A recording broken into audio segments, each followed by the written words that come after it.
Kalau ngomongin soal industri perfilman Indonesia, ya terutama pasarnya pasti nggak jauh-jauh dari 3 genre, romantis, horor, dan komedi. Tapi yang paling sering banget di pasaran itu romantis dan horor. Gua sampai mikir kenapa pasar Indonesia di kedua genre ini yang ramai.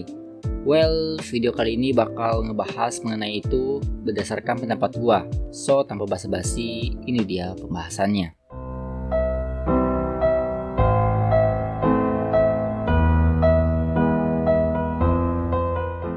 Misalnya kalau kita harus hitung banyak banget pasti film horor buatan Indonesia. Bahkan setiap bulannya kayaknya ada kan.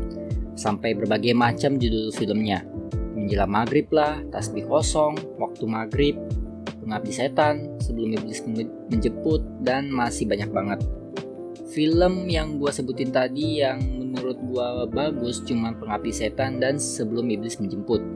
Kalau dibandingkan dengan film lain, ini masih mending lah. Saking banyaknya film horor, ratingnya pun berbagai macam, mulai dari yang terjelek sampai yang terbagus. Kenapa film horor sangat diminati di kalangan orang Indonesia? Menurut gua pribadi, mungkin karena Indonesia masih terkenal akan mistis dan mitos-mitosnya ya, terlepas memang pasarnya Indonesia itu horor. Masyarakat Indonesia itu masih banyak yang percaya mitos yang mengandung mistis di dalamnya, jadi nggak heran kalau horor sangat laku di Indonesia.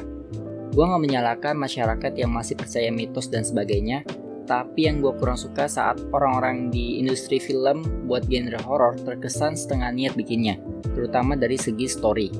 Bahkan di era sekarang orang-orang mau nonton horor itu cuman sutradara tertentu aja, ya kayak Joko Anwar atau Kimo Stambul, dikarenakan sudah muak dari segi story yang dihidangkan. Ya gue nggak bilang sutradara yang tadi itu masterpiece ya masih ada kekurangannya pasti, tapi kalau dibandingkan sama film horor yang zaman sekarang ini better. Masih banyak sutradara yang bagus di luar sana, tapi mungkin belum terdengar sekeras nama yang tadi. Nggak ada alasan lain buat gue selain mungkin orang Indonesia suka nonton horor karena adrenalin yang dirasakan dan emang pasarnya di situ. Terus gimana sama film romantis? Ya kurang lebih sama aja kayak horor, emang pasarnya lagi dan alasan pendukungnya ya banyak remaja-remaja Indonesia yang suka hal-hal romantis, mulai dari yang belum balik sampai yang udah balik. Terutama yang masuk ke dalam masa puber lah, dimana mereka pastinya lebih tertarik ke lawan jenis. Lalu kenapa film action gak banyak diminati? Padahal remaja-remaja Indonesia suka tawuran. Nggak tahu ya, sekarang masih ada yang lakuin kegiatan kuno itu atau enggak. Tapi menurut gue sendiri, karena memang jarangnya ada yang buat film action, jadi orang Indonesia itu nggak terbiasa. Sekalinya ada mungkin nggak sebagus horor dan romantis menurut mereka. Padahal kalau kita lihat film The Raid justru yang paling bawa Indonesia ke ranah Hollywood.